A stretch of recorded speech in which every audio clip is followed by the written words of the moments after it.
Pace bene, saya sedang berpikir tentang bagaimana orang akhirnya bisa berubah karena digoda oleh jabatan, oleh kekayaan, oleh kekuasaan, oleh pangkat. Orang bisa berubah. Sedang viral belakangan ini. Tetapi saya tidak mau mengajak kita untuk berpikir tentang orang lain. Tetapi tentang kita sendiri juga. Karena kalau kita jujur, tantangan ini juga kita alami. Hanya saja tempat main kita berbeda. Ada orang yang mainnya di laut lepas. Ada orang yang mainnya di danau. Ada orang yang mainnya di kolam ikan. Ada orang yang mainnya ya di kubangan. Beda-beda kelasnya. Tetapi potensi, kecenderungan yang dimiliki oleh orang-orang itu sama. Sama. Tak peduli juga apakah dia ini sudah melatih dirinya sedemikian hebat di dunia keagamaan atau dia ini tak pernah datang ke gereja. Semua tetap disapa oleh godaan serupa. Ketika disodorkan uang, makanan, jabatan, pangkat, kuasa, otoritas, orang bisa tergoda untuk berubah. Nah, di sisi lain ada juga orang yang mau mengamankan, menguasai orang lain dengan memberikan ini, memberikan uang, memberikan jabatan, memberikan pangkat, memberikan kuasa, supaya ter, terkurung oleh rasa balas budi, orang ini tidak merdeka lagi. Nah, bagaimana kita bisa melihat akhirnya kekuatan dunia ini bisa menguasai kita dengan cara demikian.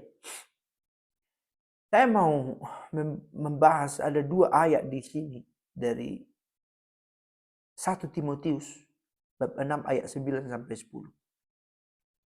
Mereka yang hendak menjadi kaya jatuh ke dalam pencobaan dan jerat, dan dalam banyak hawa nafsu yang tidak berguna dan berbahaya, yang menenggelamkan manusia ke dalam kebinasaan dan kehancuran, kelemahan. Cinta akan uang adalah akar dari segala kejahatan. Oleh sebab itu beberapa orang dengan mengikuti keserakahan telah menyimpang dari iman dan menikam diri mereka sendiri dengan banyak duka cita. Sekali lagi, tema ini terpikir atas situasi aktual yang kita alami. Saya tidak tahu apakah kita mengikuti berita politik masa kini. Orang-orang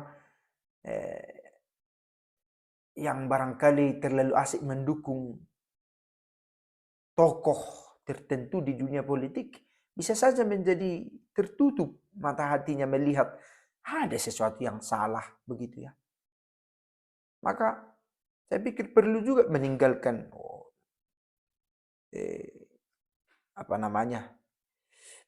orientasi politik ini sebentar, meninggalkan dulu dukungan-dukungan itu. Seraya melihat mungkin ada sesuatu yang salah dengan krisis integritas, krisis nilai yang sedang terjadi. Nah, krisis nilai yang kita lihat ini bukan untuk menjadi dasar membuat penghakiman pada yang lain, tapi melihat itu sebagai ancaman juga bagi diri sendiri. Mudah-mudahan terang. Terutama ini saya pikir tema yang penting di masa prapaskah ini. Bagaimana saya juga mungkin diancam oleh jerat, oleh kelemahan-kelemahan itu. Ketika saya dihadapkan pada pemberian-pemberian, saya dihadapkan pada imbalan-imbalan yang kelak justru membuat saya menjadi manusia yang tidak merdeka. Yang justru menikam diri saya oleh duka cita penyesalan. Suatu waktu, jangan-jangan saya akan menyesal karena menerima tawaran yang membuat saya mengkhianati kebenaran, mengkhianati kebaikan, mengkhianati hubungan. mengkhianati janji yang sudah saya katakan sendiri. Misalnya dalam perkawinan. Ada kemarin godaan yang begitu enak. Sampai saya sekilas lupa, hilaf atas janji yang pernah kuucapkan untuk seumur hidup setia. Contoh.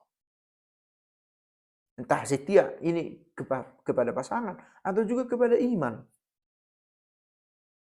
Nah, kita bisa lihat apakah kita juga gampang berbalik karena godaan hebat yang kita alami. Jangan-jangan kita menjadi tidak bebas, tidak sanggup lagi berkata, memberikan pandangan tentang orang di tengah keluarga kita. Karena kita terkurung oleh rasa balas budi. Dan orang pun bisa saja mengurung kita dengan sengaja, dengan memberi kita